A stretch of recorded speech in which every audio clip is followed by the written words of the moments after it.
nossos amados e sagrados orixás nos protejam, nos amparem do início ao fim dos trabalhos. Saravá Umbanda!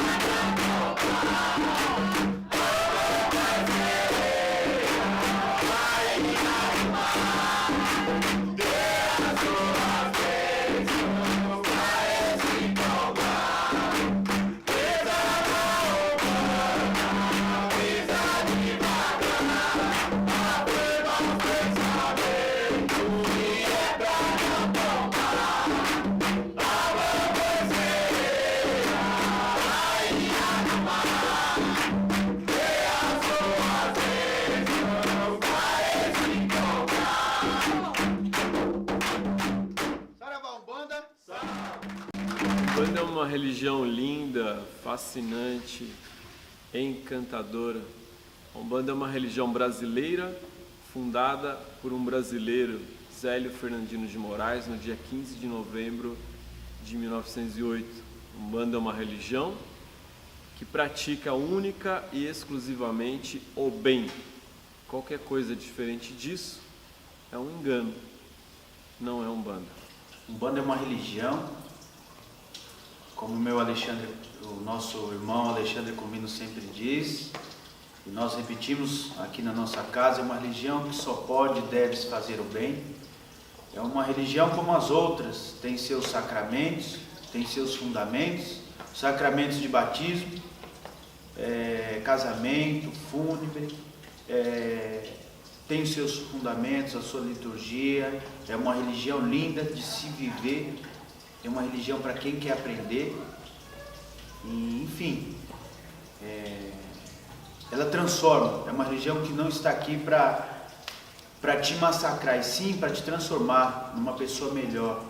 Vou abrir minha Jurema, vou abrir meu Jurema, vou abrir minha Jurema, vou abrir meu Jurema, com licença de botar eu sou maior, com licença de meu maior, A Umbanda nasceu através do saudoso pai Zélio Fernandino de Moraes, em 1908, precisamente no dia 15 de novembro de 1908, dava início a essa religião maravilhosa que é a Umbanda. A Umbanda nasceu por meio desse brasileiro, Zélio Fernandino de Moraes, que na época tinha mediunidade sendo desenvolvida e ele não sabia o que era, não sabia como lidar com isso. Ele tinha apenas 17 anos. A família do Zélio de Moraes levou ele a um tio que era médico e o tio viu que não era um problema de saúde. A família levou ele então a um padre e o padre, para ele ser exorcizado, o padre viu que não era uma questão de exorcismo. Então o Zélio foi levado a uma benzedeira, a mãe dele o levou, e essa benzedeira incorporava um preto velho, que incorpora na benzedeira e diz que Zélio teria uma missão espiritual. Então, logo a seguir, Zélio de Moraes foi levado à Recém-Federação Espírita de Niterói, no dia 15 de novembro de 1908, Zélio de Moraes compareceu a uma sessão espírita na Federação Espírita e lá dentro Zélio de Moraes incorporou um espírito que se identificou como aquele que foi em outra vida Frei Gabriel de Malagrida, mas que gostaria de se apresentar como caboclo das 7 encruzilhadas. Trazia uma ordem, fora jesuíta até aquele momento, chamava-se Gabriel Malagrida. Daquele instante, ele ia criar a lei de Umbanda, onde o preto e o caboclo pudessem manifestar. porque ele não estava de acordo com a Federação Kardecista, que não recebia pretos nem caboclos. Então, ali, Zélio de Moraes, incorporado do Caboclo das Sete Encruzilhadas, anunciou que vem para fundar a religião de Umbanda. No dia seguinte, na casa da família Moraes, o Caboclo das Sete Encruzilhadas incorpora e estabelece que naquela casa seria fundada a Tenda Espírita Nossa Senhora da Piedade. Essa religião que temos aí um pouco mais de 100 anos e vem fazendo, mostrando para as pessoas que ela só veio para fazer o bem, e através do Pai Zélio, a maioria dos templos de Umbanda se espera no trabalho do Pai Zélio Fernandino de Moraes e do Pai Caboclo das Sete Encruzilhadas. A religião de Umbanda nasce no momento que Zélio de Moraes, o Caboclo das Sete Encruzilhadas, o Preto Velho Pai Antônio, no momento que eles estabelecem o ritual de Umbanda. A religião nasce quando nasce o ritual. Então há muita confusão. Algumas pessoas acham que a Umbanda nasce no momento que alguém começa a incorporar um preto velho, um caboclo, ou que a Umbanda nasceu no momento que as pessoas começaram a incorporar espíritos. Não, a religião nasce no momento que é idealizado o seu ritual. Porque incorporar espíritos existe nesse mundo desde que o mundo é mundo. O que se verifica nas práticas xamânicas, por exemplo. O Espiritismo é a doutrina codificada por Allan Kardec. Então, Allan Kardec não inventou espíritos, Allan Kardec não inventou a mediunidade, mas ele codificou o que é o Espiritismo. Então, ser espírita é seguir a doutrina de Kardec, seguir o código do Espiritismo. Esse código compreende 5 livros, que são o Livro dos Espíritos, o Livro dos Médiuns, o Evangelho segundo o Espiritismo, o Céu, o Inferno e a Gênese. Esses 5 livros são o código da doutrina espírita. A Umbanda é um outro segmento, a Umbanda é uma outra religião. Então, a Umbanda tem muito em comum com o Espiritismo, mas Umbanda não é Espiritismo. Ela pratica algo muito semelhante, que é a comunicação com os espíritos, a manifestação com os espíritos. No entanto, a Umbanda tem uma série de procedimentos e práticas que não estão de acordo com o Espiritismo. Por exemplo, a Umbanda é religião, quer ser religião, é uma religião brasileira, fundada por um brasileiro. E na Umbanda há o culto aos orixás, que são divindades que têm origem na cultura Nagô-Yorubá. Na Umbanda há altar, na Umbanda há imagens, na Umbanda há o uso de velas, de defumação, de magia. Na Umbanda há uma estrutura religiosa, ritualística e simbólica, o que você não vê no Espiritismo. Então, isso é uma característica básica, bem simples e fundamental entre Umbanda e Espiritismo. Então, Umbanda tem em comum com o Espiritismo a mediunidade e a manifestação de espíritos. Ponto. A Umbanda também tem em comum com o Candomblé, que é uma religião afro-brasileira, a mediunidade e a ligação com os orixás. Então, há semelhanças entre Umbanda e Espiritismo, há semelhanças entre Umbanda e o Candomblé. No entanto, o fato de haver semelhanças não torna igual, não faz com que seja a mesma coisa. A Umbanda guarda semelhanças com o catimbó, a Umbanda guarda semelhanças com o xamanismo, a Umbanda tem semelhanças com o catolicismo. No entanto, a Umbanda é uma religião brasileira, uma religião única, e a Umbanda tem fundamento próprio. Na Umbanda existe um certo sincretismo.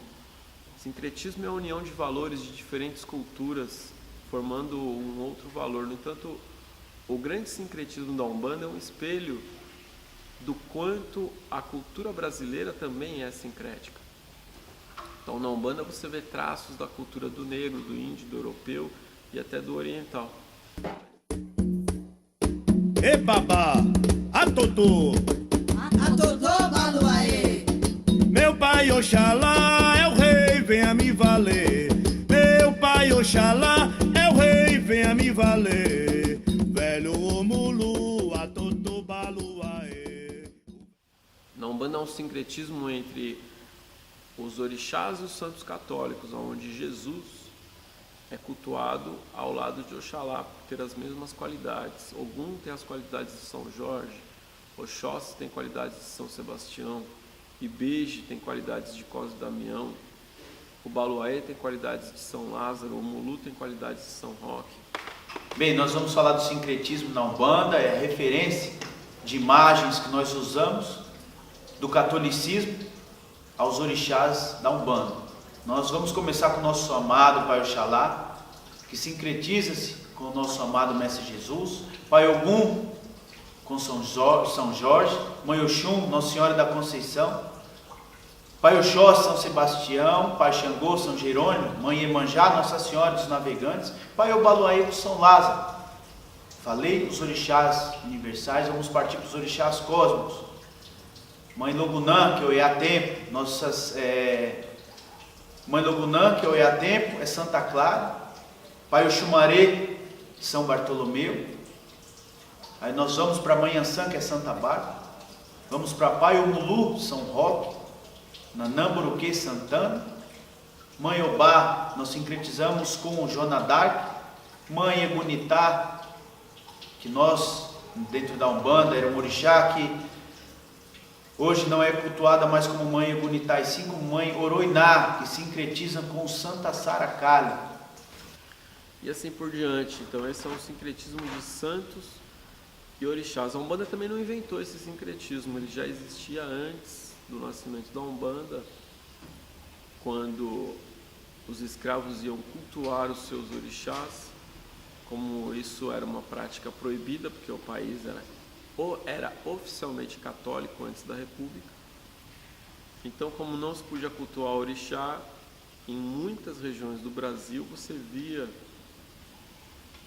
um negro na condição de escravo rezando para um santo, mas no seu coração ele estava vendo ali um orixá, e às vezes rezando em Yorubá para o seu orixá de fato. Então há muita coisa a ser estudada para quem quer entender Umbanda.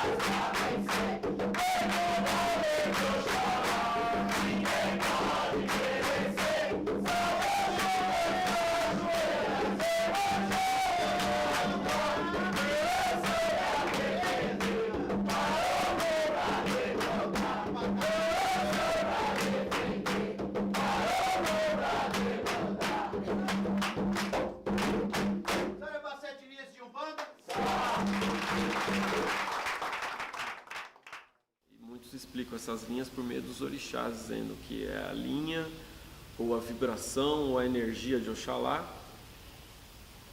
E Logunã, a primeira, da fé. No amor, Oxum Oxumaré. No conhecimento, Oxóssi Obá. Na justiça, Xangô e Egunitá. Na lei, Ogum e Iansã. Na evolução, Obaluaê e Nanã. Na geração, Iemanjá e Mulu. No entanto, o estudo das 7 linhas ele varia. Há diversos segmentos na Umbanda que estudam as 7 linhas de formas diferentes. Então, para alguns, só existem 7 orixás. Alguns segmentos da Umbanda estudam apenas 7 orixás, como Oxalá, Oxum, Oxóssi, Xangô, Ogum, Obaloé e Iemanjá. Outros estudam apenas os masculinos com um único feminino. Então, estudam Oxalá, Ogum, Oxóssi, Obaluaê, Xangô e só um feminino como Iemanjá. No entanto, todos estudam 7 linhas enquanto 7 vibrações de Deus. Então, as 7 linhas de Umbanda são as 7 vibrações de Deus, que na Umbanda são interpretadas de formas diferentes dependendo do segmento de Umbanda, porque existe uma diversidade de segmentos na Umbanda, assim como nas outras religiões. Há uma diversidade de cristianismos, uma diversidade de catolicismos, uma diversidade de budismos, de islamismo, de judaísmos, e na Umbanda não seria diferente. Fé, amor, lei, justiça, conhecimento, evolução, geração, maturidade, renovação, enfim. Os sentidos de Deus estão ligados aos senhores sagrados e amados orixás, que nós falamos dos 7 cósmicos e 7 universais. As 7 linhas de Umbanda é algo que é presente na religião desde a sua fundação. Quando Zélio de Moraes incorpora o caboclo das 7 encruzilhadas, ele pergunta qual é o seu nome, e ele fala, meu nome. Se eu preciso ter um nome, se vocês precisam de um nome para me chamar, para me identificar, me chame de caboclo das 7 encruzilhadas, porque não haverão caminhos fechados para mim. Caboclo das 7 encruzilhadas não é nome de batismo. Ninguém dá para os seus filhos o nome de caboclo das 7 encruzilhadas, caboclo das 3 encruzilhadas, senhor 7 montanhas, senhor 7 rios. Então, caboclo das 7 encruzilhadas é um nome simbólico. Ele diz 7 encruzilhadas porque não haverão caminhos fechados para mim. Então o número 7 é o forte no simbolismo da religião de Umbanda. Quando ele diz não haverá caminhos fechados, porque eu sou das 7 encruzilhadas, ele quer dizer que o mundo é o local onde as 7 encruzilhadas se encontram. E as 7 encruzilhadas do mundo são as 7 vibrações de Deus, as 7 energias de Deus, as 7 formas, os 7 caminhos, as 7 linhas. Então isso tudo está ligado aos 7 tipos de energia. E aí a Umbanda tem um estudo no qual você identifica em você 7 energias que estão em sintonia com as 7 energias da criação. Essas 7 energias que há em mim são as energias dos meus 7 chakras. As 7 linhas de Umbanda é um estudo das 7 vibrações de Deus, das 7 energias ou vibrações do ser humano e a ligação com as divindades, com os orixás, que se explica por meio das 7 linhas de Umbanda. Os arquétipos dessas entidades, o que é os arquétipos? É a forma com que cada entidade manifesta no seu médium. O caboclo tem a forma dele, o baiano tem o jeito de manifestar a sua incorporação no seu médium, criança, boiadeiro, preto velho. O arquétipo é aquela forma que o espírito de luz vem e toma o corpo do médium, onde o médium entra em transe. Preto velho tem o seu arquétipo curvado, caboclo, o arquétipo de força, eu cheguei, como que eu vou te explicar, irmão? De fortaleza, sou forte. Enfim, o baiano tem aquele jeito desengonçado e cada um no seu arquétipo toma o coração do assistido com amor, cada um dentro do seu arquétipo, o baiano na alegria, o preto velho na simplicidade, o caboclo na seriedade, enfim. O arquétipo se encaixa a cada um de suas entidades. É a forma em que a entidade toma o corpo do médium em transe e ali se faz o arquétipo dentro da Umbanda. Arquétipo é algo que diz respeito a um modelo, a uma forma ideal. Então eu tenho os arquétipos dos orixás e os arquétipos das entidades, que a gente chama de linhas de trabalho. Então há os arquétipos das entidades de Umbanda ou das linhas de trabalho da Umbanda, que são caboclo, preto velho e criança na sua base, com Exu e Pombagira, podendo se estender para baiano, boiadeiro e marinheiro, e algumas outras linhas de trabalho, como a linha do Oriente. Então os espíritos que se manifestam na Umbanda, eles assumem um arquétipo. Então quando uma entidade vai se manifestar num templo de Umbanda, ela se manifesta como caboclo, que o caboclo traz o arquétipo do índio. Então há uma mensagem implícita no arquétipo. O arquétipo caboclo, ele traz o perfil da pessoa simples, que vê a vida de uma forma muito simples e muito natural, e que tem uma ligação com a natureza e com essa vida em que tudo está ligado, todos estamos ligados entre nós, com Deus e com a natureza. É uma mensagem grande que vem nesse arquétipo do caboclo, e é uma mensagem da cultura indígena para todos nós. O arquétipo do preto velho é o arquétipo da humildade, da simplicidade, da fé, o arquétipo daquele que foi escravo, que foi comprado, que foi vendido, que foi afastado da sua terra, que foi tratado como animal, que foi amarrado, que foi chicoteado, que perdeu toda a sua liberdade, mas que não perdeu a fé. Esse é o arquétipo do preto velho. A criança traz o arquétipo da pureza, do amor, a pureza que a gente perdeu, a alegria de ser criança. Então, assim, cada linha tem um arquétipo que traz um valor para as nossas vidas. Boa noite, meus irmãos. Sejam bem-vindos a mais um trabalho espiritual.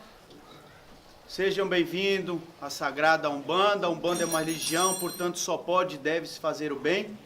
Esta noite nós vamos trabalhar com a linha dos senhores guardiões e guardiãs, que são os senhores Exus, senhoras Pombogiras, Exus Mirins, Pombogiras Mirins. E mais uma vez eu vou falar desse dogma que Exu tem chifre, tem rabo e é uma entidade que só vem nos trabalhos fazer o mal. E Pombogira só vem amarrar as pessoas, desfazer, trazer amor, desfazer, nada disso. São guardiões de luz que trabalham nas zonas umbralinas, meus irmãos. Qual é o trabalho desses nossos irmãos, guardiões, Exus, Pombogiras? Eles que fazem a limpeza no nosso plano físico. Que limpeza é essa? De todas as energias negativas que nós vibramos, principalmente causadas pelos nossos desequilíbrios emocionais. Então, essa hora que eles atuam, que eles nos limpam, que eles nos direcionam. Exu está aí para a vitalidade, abrir o caminho. Pombogira é o poder realizador, ela que estimula todos os sentidos de Deus. Falar estimular, nossa, estimular não. Estimula todos os sentidos de Deus. Quais são os sentidos de Deus? Amor, lei, justiça, fé e assim sucessivamente. Esse é o papel dela, né? De trabalhar esse lado em todos nós. Por isso que ela vem com aquele molejo, não é porque ela é da vida, não tem nada disso. Para ser um trabalho de esquerda, falar, um trabalho de esquerda, o trabalho de esquerda é pesado. Pesado quem faz o trabalho somos nós. O trabalho de esquerda é um trabalho maravilhoso, onde todos nós vamos tomar os nossos passes e ter as nossas consultas. Consulta essas que não são aquelas, meus irmãos, que falam assim, eu vou lá que o Exu e a Pombogira vai me falar tudo da minha vida, vai adivinhar. Eles não são adivinhos nem oráculos. O papel dessas entidades em nossas vidas, aqui no nosso plano terrestre, é nos encaminhar, nos abrir a nossa mente, nos tirar do caminho errado, nos tirar dos nossos devaneios, tá? Às vezes das nossas arrogâncias. Então eles dão a lucidez para nós. Na hora que cada um de vocês vir tomar o seu passe aqui, que abram seu coração, deixe tanto o Exu como a Pombogira, o Exu Mirim ou a Pombogira Mirim, limpar o seu corpo físico, espiritual e mental. É hora que essas entidades vão estar fazendo o papel delas, tirando todas as nossas mazelas, todos os nossos vícios mentais, todos os nossos desequilíbrios emocionais. Tá? Os Exus são os guardiões da Umbanda, são aqueles que fazem a guarda do templo, do terreiro, e trabalham junto com as Pombagiras, que são as guardiãs. Então, na Umbanda, Exu e Pombagira trabalham única e exclusivamente para o bem, nos guardando, nos protegendo, nos dando força, nos dando amparo. E Exu e Pombagira trazem o arquétipo daqueles que conhecem a própria sombra, aqueles que nos ensinam a entender os nossos vícios, as nossas limitações e saber que é preciso levar luz às nossas trevas interiores e à nossa sombra, e não o contrário. Se falar de Exu, que é esse guardião de força, que traz a vitalidade, a abertura de caminho. Pombogira trabalha no poder da realização e estimulação dos sentidos de Deus. E Exu Mirim é aquele guardião que trabalha no desenrolar, trabalha para tudo que está confuso na cabeça do médium, na cabeça do vivente, do cristão, é onde entra Exu Mirim, que tira toda essa complicação. Então é fácil de falar sobre Exu, Pombogira e Exu Mirim. Falar desses guardiões é muito fácil. É a primeira criação de Deus, então, onde tudo há, ali está Exu. Onde tudo cresce e se manifesta, ali está Pombogira. E onde tudo toma o seu direcionamento reto, ali está Exu Mirim. Por que as pessoas usam o Exu para o mal? Para falar dessa neutralidade dele. Porque o Exu ele é neutro, né? Você ativa ele para o bem, você ativa ele para o mal. Não? A força, mistério, Exu pode ser assim, mas não a entidade incorporada em terra. Se um Exu está incorporado em terra e você pede o mal para ele vai dizer que não. Estou no tempo de Umbanda, numa religião, estou aqui para praticar o bem, você quer o mal, você está no lugar errado. Então, Exu, essa conversa que Exu não faz nem o bem nem o mal, depende do que você pede para ele, essa conversa não serve para Umbanda. Quem faz o mal? O homem. O homem faz o mal, o homem faz o bem. E nesse, por exemplo, nessas coisas das amarrações do amor, falam que usa o Exu, então necessariamente não é o Exu. Não, não é. São outros espíritos que usam o nome de Exu, porque o nome de Exu é popular. É aí que eu queria chegar. O nome de Exu, existe uma mística em torno do nome, da palavra Exu. É uma mística que assusta e dá medo, porque primeiro a Igreja Católica demonizou o orixá Exu como demônio, porque na África é um orixá. Na cultura afro-brasileira existe um orixá Exu, e esse orixá Exu é o orixá do vigor, da força, da vitalidade. Ele representa a virilidade masculina, ele é irreverente, ele é alegre, feliz, ele é brincalhão.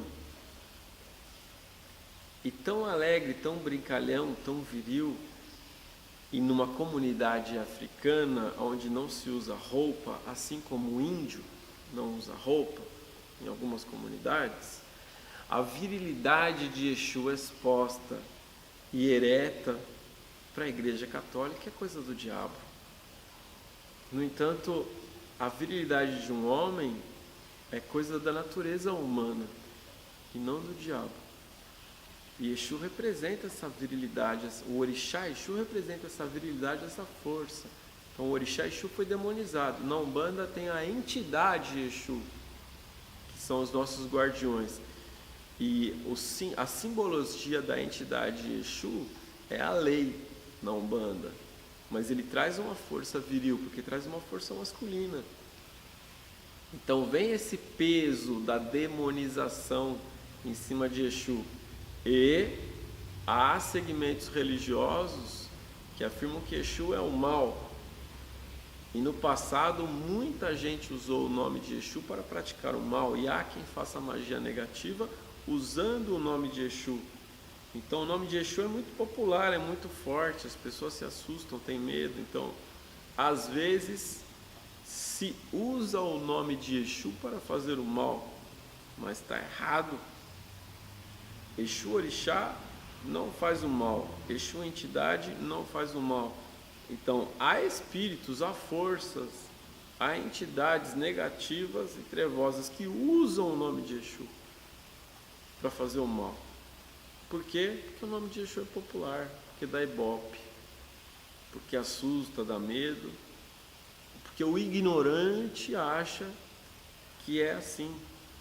E o problema todo começa pela ignorância humana, porque onde não há procura, não há oferta. Então, se tem oferta é porque tem procura. Se tem gente oferecendo prestação de serviço de magia negativa, de práticas de magia para fazer o mal, É porque há procura.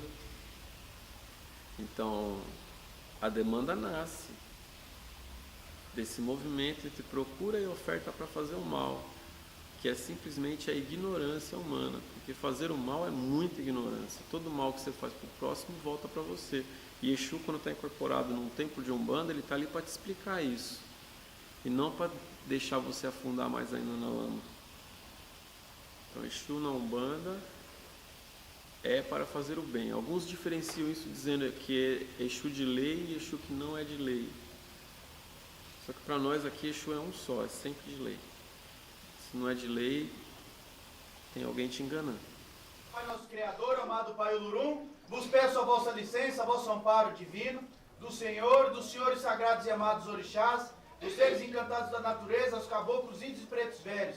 Amado Pai Olorum, com a vossa licença e vosso amparo, abrimos os nossos trabalhos espirituais com a oração que nosso amado Mestre Jesus nos ensinou. Pai nosso que estais nos céus, santificado seja o vosso nome. Venha a nós o vosso reino. Seja feita a vossa vontade, assim na terra como nos céus. O pão nosso de cada dia nos dai hoje. Perdoai as nossas dívidas, assim como nós perdoamos os nossos devedores. E não os deixeis cair em tentações, mas livrai-nos do mal, porque o teu reino, o poder e a glória, para todos sempre, que assim seja e assim será. Graças a Deus. Salve, Umbanda! Deus é o mesmo. Primeiro a gente tem que entender o que é Deus, quem é Deus. Deus é o Criador de tudo e de todos. Deus é uma força única e original de tudo. Deus é a fonte original de toda a criação. Quantas e quais religiões acreditam nisso? Então, o catolicismo acredita nisso, o Islã acredita nisso, o judaísmo acredita nisso, boa parte do hinduísmo acredita nisso, a Umbanda acredita nisso, o Candomblé acredita nisso. No entanto, todas essas religiões acreditam no mesmo Deus. No entanto, são religiões diferentes. Então, elas creem no mesmo Deus, mas esse mesmo Deus possui nomes diferentes. Esse mesmo Deus se apresenta de formas diferentes. Como poderia Deus, o Criador de tudo e de todos, ser entendido por alguém que mora num deserto árabe, seco, sem água? Como é que a pessoa que está lá no deserto vai entender Deus da mesma forma que o índio, que está no meio da floresta amazônica, rica em abundância, em água, em tudo? Então, o índio que está no meio da floresta, ele entende que Deus, o Criador, fez um mundo lindo, maravilhoso, encantador, farto. E o homem que está no deserto entende que Deus é alguém muito duro. Fez um mundo seco, com pouca água, com rigidez. E aí você tem uma questão de época também. Você tem quem é Deus, o ser único, na visão de Abraão, de Moisés, de Cristo. E aí você tem o Deus do Velho Testamento, o Deus do Novo Testamento, o Deus do Alcorão, o Deus do Bhagavad Gita, o Deus do Zen de Avesta. Então todos estão dizendo, não, esse é o ser único, o Criador. Então ótimo, só tem um. Mas nós é que vemos a Deus de formas diferentes. Então o muçulmano vai dizer é Alá, o judeu vai dizer podemos chamá-lo de Adonai, o cristão vai dizer é Deus, o índio vai falar é Tupã, o hinduísmo vai dizer é Brahman, a Umbanda chama Deus de Olorum ou de Zambi, às vezes de Tupã. Entendemos, sim, é o mesmo Deus, mas nós tratamos de forma diferente. Nós entendemos de forma diferente. Mas no momento que dizemos Deus é um só, então estamos todos cultuando o mesmo Deus. Na Umbanda cremos em um Deus, e várias divindades que são os orixás. Deus está acima de tudo, de todos os orixás. Então, os orixás são divindades de Deus que manifestam a vontade de Deus. Deus que é o ser único, a força única, o Criador de tudo e de todos. É o mesmo Deus das outras religiões. Mas aqui é a nossa religião, a gente entende de uma forma diferente. Giras de Umbanda. Giras de Umbanda são trabalhos espirituais destinados à caridade para a humanidade. Gira de Umbanda, trabalho de Umbanda, caboclos, trabalho de Umbanda dos pretos velhos, trabalho de Umbanda com os baianos, trabalho de Umbanda com os marinheiros, trabalho de Umbanda com os exus, trabalho de Umbanda com as crianças. Gira de Umbanda é um trabalho espiritual destinado a fazer a caridade para a humanidade. Os médios manifestados em seus guias e mentores espirituais para fazer a caridade à humanidade. As giras de Umbanda são as sessões públicas de atendimento à comunidade. Então, a gira de Umbanda é um momento que o templo de Umbanda, que é aquela comunidade que constitui um templo e uma sociedade, realiza o seu ritual. Então, o ritual de Umbanda é como, eu vou dar exemplos daquilo que mais se conhece aqui no Brasil. O ritual de Umbanda ele é como a missa para os católicos. Então, os católicos vão à igreja no dia de missa. O umbandista vai ao seu templo, que é chamado de tenda, de centro, de terreiro, no dia que tem a gira, que também é conhecida como sessão, que é nesse dia que o templo abre as portas para receber a comunidade. Então as pessoas vão ao templo de Umbanda assistir o ritual e conversar ou tomar um passe com as entidades de Umbanda, que é o caboclo, preto velho, baiano, boiadeiro, marinheiro, criança, exu, pombagira. Isto acontece numa sessão de Umbanda, numa gira, num trabalho de atendimento caritativo. Todo atendimento feito dentro de um terreiro de Umbanda, de um templo de Umbanda, esses atendimentos, essas sessões públicas, é um trabalho caritativo e gratuito. Zélio de Moraes define a religião de Umbanda como a manifestação do Espírito para a prática da caridade. Então, a prática da caridade é o fundamento básico e principal da religião de Umbanda. Quero reforçar esse mês a nossa campanha lá pro asilo é a campanha do leite, tá? Leite e café, né, Marcinha? Então, pessoal, quem puder ali trazer 1 litro, uma caixa de leite, um quarto de café, 1 quilo de café, nós agradecemos. Produto de limpeza, higiene pessoal, café e leite, que no frio eles tomam muito leite. E o leite tem cálcio. E para os idosos é excelente. Peço para vocês, tá? Provavelmente no próximo final de semana nós estaremos indo levar essas doações. Quem quiser conhecer o asilo, fica em Embu-Guaçu. Aí fala, nossa, Embu-Guaçu é muito longe. Meus irmãos, para fazer a caridade, levar esperança e amor, não existe distância, tá? Quero agradecer a todos vocês, que a partir de agora, nosso amado Senhor Deus os abençoe, os sagrados e amados orixás nos acolha nos mistérios deles, e Pai Ogum ordene a vida de todos vocês. Boa noite, meus irmãos, sejam bem-vindos.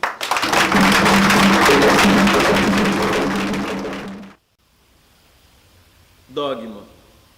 A palavra dogma, ela diz respeito a um conceito teológico. Então, dogma é uma verdade que deve ser aceita sem contestação. Então, isso existe em algumas religiões. Na religião católica você tem alguns dogmas, como, por exemplo, a virgindade de Maria é um dogma. Você não pode questionar nem contextualizar. A ressuscitação de Jesus é um dogma. O fato de Maria ser considerada a mãe de Deus é um dogma. Então você tem dogmas católicos, são as verdades da Igreja Católica que não devem ser questionadas. A Umbanda não possui dogmas. A Umbanda não possui nenhuma verdade que deve ser aceita sem questionamento.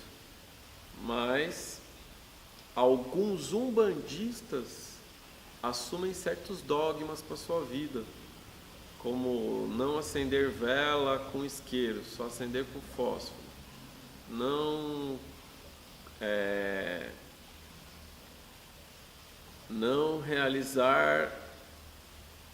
colocar banho de erva na cabeça, por exemplo, não acender vela para Exu em tal lugar. Então, quando alguém tem que acreditar em alguma coisa sem uma explicação, isso é um dogma. A Umbanda não tem dogmas.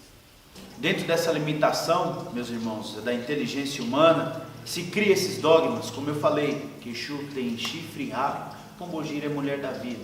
Como eu posso acender uma vela dentro de casa? Posso tomar meu banho tal hora? Enfim, todos esses dogmas são colocados e criam certos cânceres dentro da humanidade, dentro das religiões. Você falar que você não pode acender uma vela dentro de casa, você pode e deve acender uma vela do seu anjo da guarda, a vela para o seu guia, para o seu mentor espiritual. Agora, você só não pode acender uma vela dentro de casa se for para os guardiões que cuidam do lado externo das residências e principalmente das casas espirituais. Você pode falar do dogma sobre banhos, chás, meu irmão, tudo feito com amor, consciência, sobre um banho, sobre um chá. Para isso nós estamos desvendando esses mistérios, para isso a Umbanda vem explicando, desmanchando esses dogmas que as outras religiões colocaram dentro dessa nossa religião maravilhosa que é a Umbanda.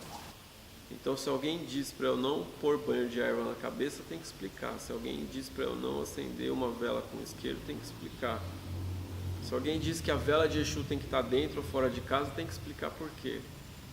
Então, tudo na Umbanda tem uma explicação e uma razão de ser. Não há dogmas na Umbanda. Também não há tabu na Umbanda.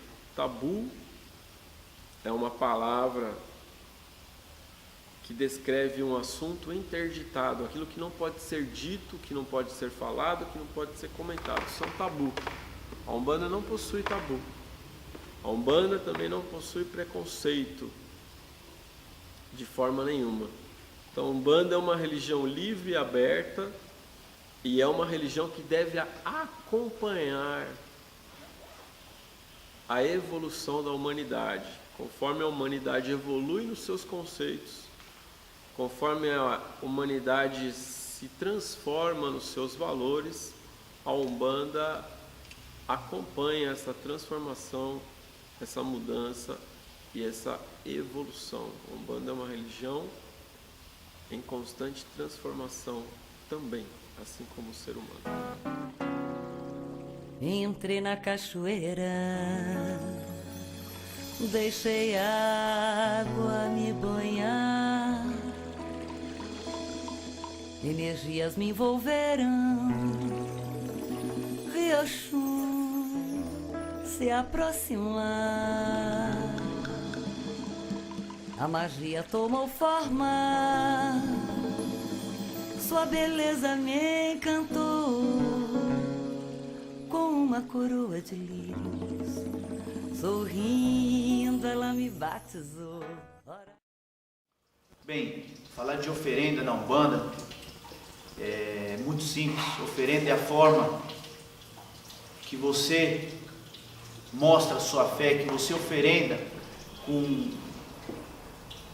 frutas, flores, com a sua fé. Você faz essa oferenda aos orixás, oferenda às suas entidades, aos seus mentores. Da mesma forma, eu tenho uma forma prática de explicar. Todo mundo fala, mas a entidade vai vir, vai comer. Não é questão que ela vai vir e vai comer aquilo, não tem nada a ver. Da mesma forma, seu corpo se alimenta do quê? Você não oferenda seu corpo com as comidas, com fruta, feijão, arroz, carne. Seu corpo, ela só pega a energia do que você está oferecendo para ele. É a mesma coisa de uma oferenda para um orixá. Você deposita frutas, uma bebida, flores, um orixá ou a entidade vai trabalhar e manipular aquela energia ao benefício de quem está lhe oferendando. E para quê? está lhe oferendando, se é buscando ajuda, se é agradecendo, enfim. As oferendas são uma forma de ligação com a natureza e com os orixás. Então fazer uma oferenda é fazer um agrado aos orixás. Os orixás são forças da natureza. Então Iemanjá, os orixás são forças da natureza também, e não apenas. Então Iemanjá, ela tem a sua força no mar, Oxóssi tem a sua força na mata, Xangô tem sua força na pedreira, Oxum tem sua força na cachoeira. Então quando eu vou visitar o Oxum na sua casa, que é a cachoeira, eu levo um agrado para ela. Esse agrado é uma oferenda. Quando eu entrego a oferenda para o Oxum, a oferenda está nas minhas mãos. Oferenda de Umbanda são flores, frutas, ervas, velas e bebidas. Essa é a oferenda de Umbanda. Então quando eu ofereço algo para Oxum, eu vou na casa de Oxum, ali eu me ajoelho, ali eu rezo, eu evoco Oxum, chamo a sua presença e lhe ofereço algo. No momento que ela recebe, as mãos dela tocam as minhas mãos,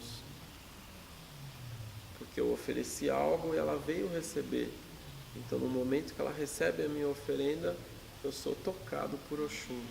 Essa é uma boa razão para fazer uma oferenda. Essas são as oferendas aos orixás. Diferente das oferendas que a gente encontra na rua, nas encruzilhadas. Então, na rua e na encruzilhada, é possível fazer oferendas para Exu e para Pombagira. Na Umbanda, mesmo quando se faz uma oferenda na rua, na encruzilhada, essa oferenda é feita para pedir o bem, para pedir proteção, para pedir força. No entanto, cada vez mais, a gente vem pedindo para que as oferendas sejam feitas em locais adequados. Então existe o Santuário Nacional da Umbanda aqui em São Paulo, existe o Vale dos Orixás também aqui em São Paulo, o santuário fica em São Paulo e em Santo André. O Vale dos Orixás fica em Juquitiba. E estão surgindo locais adequados para a gente fazer oferenda, porque fazer oferenda na rua, nos grandes centros metropolitanos, é perigoso, é arriscado. E quando você faz uma oferenda na rua, você está fazendo na frente da casa de alguém, né? A pessoa que mora ali não gosta muito, não. Então a oferenda de Umbanda é sempre para o bem, mesmo que às vezes alguém faça algo na rua. E quando é feito na rua, oferenda de Umbanda, mesmo quando feita na rua, geralmente é uma vela, um charuto, um copo de pinga, não são muitos elementos também. Então são práticas para o bem. Há oferendas de rua que são feitas por quem faz magia negativa, mas não é Umbanda, e para saber diferenciar tem que ser alguém que conhece da religião. Nós já estamos bem massacrados aí sobre as outras religiões. Você passa nas encruzilhadas, vê aqueles trabalhos, olha aí, é os macumbeiros, e cai logo nas costas de quem? Dos umbandistas, da Umbanda. Isso não tem nada a ver. Hoje nós temos o Vale dos Orixás, né? Lá junto ao Pai Ronaldo, que nós levamos os filhos da casa para fazer as nossas oferendas. Na natureza, que ali você tem a força, a vibração pura da natureza, que cultuar os orixás é o culto à natureza. Não adianta eu querer fazer uma oferenda para Exu numa encruzilhada, numa via pública, porque ali não é um mistério. Se você quiser fazer mas ali não é um mistério, sim. Mas para ser o mistério completo, para atuar 100%, vá numa encruzilhada de terra. Aí sim você vai estar atuando como se atua o mistério desse guardião. E não você fazer numa praça, fazer numa via pública, isso não é certo. As oferendas existem em lugares, as oferendas têm que ser feitas na natureza. O sacrifício animal ele não é um fundamento da Umbanda. Então a Umbanda, para ser praticada, ela não precisa de sacrifício animal. O fundador da Umbanda, Zélio de Moraes, não fazia sacrifício animal. Eu sou umbandista, médio de Umbanda, sacerdote de Umbanda, sou formado em ciência da religião, tenho bacharelado em ciência da religião e nunca fiz um sacrifício animal. Estamos aqui num templo de Umbanda estabelecido, eu sou dirigente espiritual há alguns anos eu preparo outros sacerdotes, eu nunca fiz um sacrifício animal. Então o sacrifício animal ele não é um fundamento da Umbanda. No entanto, a Umbanda é plural e diversa. Há na Umbanda segmentos de Umbanda que são mais africanistas do que os outros. Há segmentos de Umbanda que são mais espíritas do que os outros. Há segmento de Umbanda que é mais xamânico. Há segmentos de Umbanda que são mais esotéricos. Então, há segmentos dentro da Umbanda. Então, dentro da Umbanda, há um segmento de Umbanda que é mais africano. Ou seja, há segmentos de Umbanda que tem uma influência muito grande do candomblé e das tradições afro-brasileiras. Dentro daqueles segmentos que geralmente são chamados de Umbanda molocô, ou Umbanda trançada, ou Umbanda mista, e às vezes é chamado de Umbanda Omblé, naquele segmento, então é possível identificar o sacrifício animal, ainda que de forma bem reservada.